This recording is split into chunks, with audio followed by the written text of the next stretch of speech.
Hello, welcome to മണാസ്റ്റാറിൻ്റെ മറ്റൊരു വീഡിയോയിലേക്ക് സ്വാഗതം. ഇന്നത്തെ വീഡിയോയിൽ നമ്മൾ ക്യാൻവ ആപ്പ് യൂസ് ചെയ്തിട്ട് യൂട്യൂബിൽ എങ്ങനെ തംബ്നെയിൽ ക്രിയേറ്റ് ചെയ്യാൻ നമുക്ക് പഠിക്കാം. ഓൾറെഡി ഇതിൻ്റെ ഒരു ഷോർട്ട് വീഡിയോ ഞാൻ ആ ചാനലിൽ അപ്ലോഡ് ചെയ്തിട്ടുണ്ടായിരുന്നു. അപ്പോൾ അത് കാണാത്തവർക്ക് ഓൾറെഡി കണ്ട് നോക്കിയാൽ നമുക്ക് അതിൻ്റെ ഒരു ജസ്റ്റ് ബ്രീഫ് ഇൻട്രൊഡക്ഷൻ കിട്ടും. ദെൻ ഈ ഒരു വീഡിയോയിൽ നമ്മൾ വൈഡായിട്ട് എങ്ങനെ ഒരു യൂട്യൂബ് തംബ്നെയിൽ ക്രിയേറ്റ് ചെയ്യാമെന്ന് പഠിക്കാം. അപ്പോൾ നമ്മുടെ ക്യാൻവ തുറന്ന് വരുന്നൊരു ഇൻ്റർഫേസാണ് ഈ കാണുന്നത്. ഇതൊക്കെ ഞാൻ ഓൾറെഡി ഈ ഒരു റീസെൻറ്റ് ഡിസൈൻസിലൊക്കെ ഞാൻ ഓൾറെഡി ചെയ്ത ടെംപ്ലേറ്റ്സുകളാണ്. അപ്പോൾ നമുക്കൊരു പുതിയ യൂട്യൂബ് തംബ്നെയിൽ ക്രിയേറ്റ് ചെയ്യണം.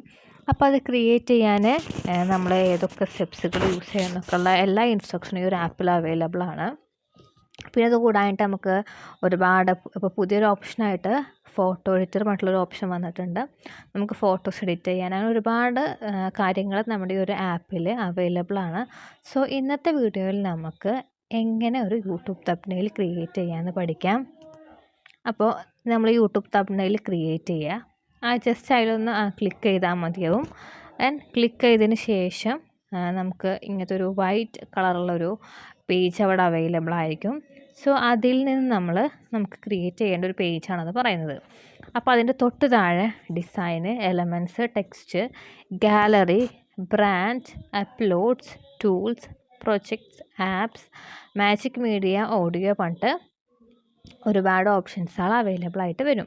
അപ്പോൾ നമുക്ക് എന്താണോ ആദ്യം ഉണ്ടാക്കേണ്ടത്, അപ്പോൾ അത് നമുക്ക് ജസ്റ്റ് ഒന്ന് ബ്രീഫായിട്ട് ആദ്യം ചെയ്യാം. അപ്പോൾ നമുക്കിപ്പോൾ ഒരു ടെക്സ്റ്റാണ് വേണ്ടത്. അപ്പോൾ നമുക്ക് ടെക്സ്റ്റ് തന്നെ നമുക്ക് add heading, add sub heading, add title അങ്ങനെ ഒരു രീതിയിൽ വരും. അപ്പോൾ ഇത് കൂടായിട്ട് നമുക്ക് ഒരുപാട് റീസെൻ്റ്ലി യൂസ് ചെയ്തിട്ടുള്ള ഓരോ ടെംപ്ലേറ്റ്സൊക്കെ ഇവിടെ ഓൾറെഡി അവൈലബിൾ ആണ്.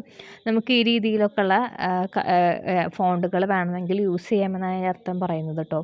അപ്പോൾ ഇപ്പോൾ ഈ ഒരു ക്രൗൺ ഷേപ്പിൽ കാണിച്ച് നിങ്ങൾ കണ്ടാവില്ല, ഈ ഒരു ക്രൗൺ ഷേപ്പിലുള്ളതൊക്കെ നമ്മളുള്ള പെയ്ഡ് വേർഷൻസ് ആണ്, നമുക്ക് അവൈലബിൾ ആകില്ല. അപ്പോൾ നമുക്ക് ഫ്രീ ആയിട്ടുള്ളൊരു മോഡൽ നമ്മളെടുത്തു. ഇപ്പോൾ സ്പ്രിംഗ് കളക്ഷൻ പറഞ്ഞിട്ട് എടുത്തു. അപ്പോൾ നമുക്ക് ഈ ഒരു മോഡലിലാണ് തംബ്നെയിൽ ക്രിയേറ്റ് ചെയ്യേണ്ടത്. അപ്പോൾ നമ്മളിവിടെ ജസ്റ്റ് തൊട്ടാൽ നമുക്ക് ആ എഡിറ്റിൽ വരും. നമുക്ക് ഈ ഒരു എഡിറ്റ് തൊടുക.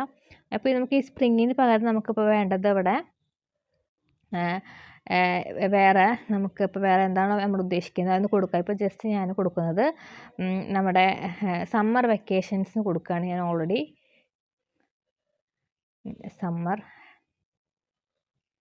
സമ്മർ കൊടുത്തു. ദെൻ ഈ കളക്ഷൻ്റെ അവിടെ നമ്മൾ തൊട്ടാൽ ആ ഒരു രീതിയിലുള്ള ഫോണ്ട് നമുക്കവിടെ ടൈപ്പ് ചെയ്യാൻ പറ്റും. അപ്പം സമ്മർ കളക്ഷൻ ഞാൻ സമ്മർ വെക്കേഷൻ എന്ന് കൊടുത്തു. അപ്പോൾ നമ്മുടെ ആദ്യത്തെ ഒരു സിമ്പിൾ സ്റ്റെപ്പ് അവിടെ ക്ലിയർ ആയിട്ടുണ്ട്. സമ്മർ വെക്കേഷൻ നമുക്ക് ആ ഒരു ഫോണ്ടിൽ തന്നെ അത് കിട്ടി. നമുക്കിപ്പോൾ വല്ല നമുക്ക് വേണ്ട ഒരു പോസ്റ്റർ ഇമേജസ് ഒക്കെ നമുക്ക് ഈ ഒരു രീതിയിൽ ക്രിയേറ്റ് ചെയ്യാൻ വേണ്ടി പറ്റും. ഇനി നമുക്ക് നെക്സ്റ്റ് വേണ്ടത് അതിലേക്ക് വേണ്ട ഒരു ഇമേജസ് ആൾ സെലക്ട് ചെയ്യലാണ്. അപ്പോൾ ഇപ്പോൾ ഡിസൈനിൽ നമുക്ക് തൊട്ടാൽ ഒരുപാട് ഡിസൈൻസ് ആൾ വരും. നമുക്ക് ഈ ഒരു രീതിയിലൊക്കെ ജസ്റ്റ് ഇതിൽ നിർത്തി എഡിറ്റ് ചെയ്യാവുന്നതാണ്. നമുക്ക് ആദ്യം ഡിസൈൻസ് നോക്കാം, അതല്ല നമുക്ക് എലമെൻറ്റ്സ് നോക്കാം. എലമെൻറ്റ്സിൽ നമുക്ക് വേണ്ട എലമെൻറ്റ്സ് എന്താണോ ജസ്റ്റ് ഒന്ന് അടിക്കുക. അപ്പോൾ നമുക്ക് വെക്കേഷൻ വേണം. അപ്പോൾ ഒരു വെക്കേഷൻ അടിച്ചു കൊടുത്താൽ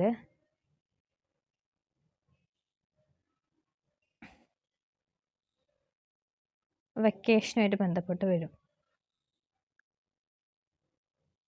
ഓക്കെ, ഇനി നമുക്ക് സമ്മറിന് അടിച്ചു കൊടുത്താൽ അപ്പോൾ അതുമായി ബന്ധപ്പെട്ട് വരുന്ന സമ്മർ ക്യാമ്പ് അതേപോലെ ഒരുപാട് സമ്മർ അപ്പോൾ ഇതൊക്കെ വരും. ഇപ്പോൾ ഈ ഒരു നമുക്കിതിൽ ചിലതൊന്നും അവൈലബിൾ ആയിരിക്കില്ല. അപ്പോൾ ഈ ഒരു ക്രൗൺ ഷേപ്പിലോ നമുക്ക് ഒരിക്കലും ഫ്രീ ആയിട്ട് ആക്സസ് ചെയ്യാൻ വേണ്ടി പറ്റുന്നൊന്നുമല്ല. അപ്പോൾ ഞാനിപ്പോൾ ഇതിൽ നമുക്ക് ഇഷ്ടമുള്ള ഒരുപാടുണ്ട്. അപ്പോൾ ഞാനിതിൽ എനിക്ക് ഇഷ്ടപ്പെട്ട ഒരു ടെംപ്ലേറ്റ്സ് അവിടെ എടുക്കുകയാണ്. ഞാനത് തൊട്ടു. അപ്പോൾ തൊട്ടപ്പോൾ ഇങ്ങനെയാണ് ഒരു ഇൻ്റർഫേസ് വന്നതല്ലേ. അപ്പോൾ നമുക്കിതിൽ നമ്മുടെ ഈ ഒരു സമ്മറിൻ്റെയും സമ്മർ വെക്കേഷൻ്റെ ഒക്കെ ഒരു ഇതുണ്ട്, നമുക്ക് എടുത്ത് കാണിക്കുന്നില്ലേ. അപ്പോൾ ഞാൻ ഈ ഒരു സമ്മർ തൊട്ടിട്ട് നമുക്ക് അതിൻ്റെ കളർ ചേഞ്ചസിൽ കണ്ട ഈ കളറിൽ ഞാൻ തൊടുന്നു. കളറിൽ നമുക്ക് ഇഷ്ടം പോലെ കളർ കൊടുത്തിട്ട് നമുക്ക് മാറ്റാവുന്നതാണ്. പലതരത്തിലുള്ള ഫോണ്ടിൽ കളറുകൾ നമുക്ക് ഇവിടെ അവൈലബിൾ ആണ്. നമുക്കത് വെച്ചിട്ട് മാറ്റാവുന്നതാണല്ലോ. ഞാൻ മഞ്ഞ കൊടുത്തു, യെല്ലോ കൊടുത്തു. യെല്ലോ കൊടുത്തപ്പോൾ ഉള്ള ഒരു രീതിയാണ് കാണുന്നത്. അപ്പോൾ നമുക്ക് ഇനി ഫൈനൽ നമ്മൾ ചെയ്യേണ്ടത് നമുക്കിത് സേവ് ചെയ്യണം. അപ്പോൾ അതിന് വേണ്ടി നമ്മൾ ഈ ഒരു ഏരോയിൽ നമുക്ക് സേവ് കൊടുത്താൽ അത് ഇമേജിൻ്റെ ഫോമിൽ നമുക്ക് സേവ് ആയി കിട്ടും. കണ്ടില്ലേ, പ്രിപ്പയറിങ് യുവർ ഡിസൈൻ. അപ്പോൾ ഇത് നമുക്കൊരു സേവ് ആയിട്ട് വന്നു. നമുക്ക് ഷെയർ ചെയ്യണമെങ്കിൽ ഷെയർ ഓപ്ഷൻ ഉണ്ട്. ഇനി ഈ കാണുന്ന ഒരു ഏരോ എന്ന് പറയുന്നത് നമുക്കതിൽ തൊട്ടാൽ നമുക്കത് PDF ഫോർമാറ്റിലൊക്കെ ആയിട്ട് ഡൗൺലോഡ് ചെയ്യാൻ വേണ്ടി പറ്റും. അപ്പോൾ ഇതാണ് നമ്മുടെ സിമ്പിൾ ട്യൂട്ടോറിയൽ വീഡിയോ. ഈ വീഡിയോ ഇഷ്ടപ്പെട്ടെങ്കിൽ നമുക്കിതിൻ്റെ ബാക്കിയുള്ള പാർട്സ് വീഡിയോസ് ചാനൽ ഉടനെ അപ്ലോഡ് ചെയ്യുന്നതായിരിക്കും. അപ്പോൾ നിങ്ങൾക്ക് ഇഷ്ടപ്പെട്ടെങ്കിൽ നിങ്ങളുടെ ഫ്രണ്ട്സിനും മറ്റുള്ള കൂട്ടുകാരിലേക്കും ഷെയർ ചെയ്യുക. നെക്സ്റ്റ് വീഡിയോയിൽ വീണ്ടും കാണാം. Okay, thank you.